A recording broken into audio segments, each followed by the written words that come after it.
موجز الأخبار من بين سبورتس الإخبارية في قطر، أهلا بكم.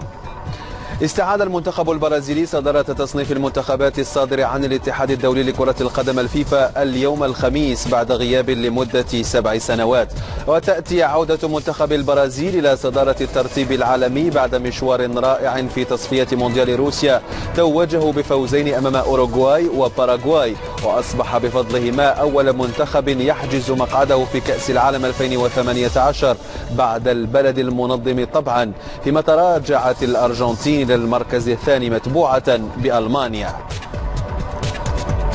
عربيا يتصدر المنتخب المصري الترتيب، يليه المنتخب التونسي ثم السعودي، أما المنتخب المغربي فجاء في المركز الرابع قبل الجزائر، واحتلت منتخبات الإمارات، سوريا، قطر، موريتانيا وليبيا المراكز من الخامس إلى العاشر.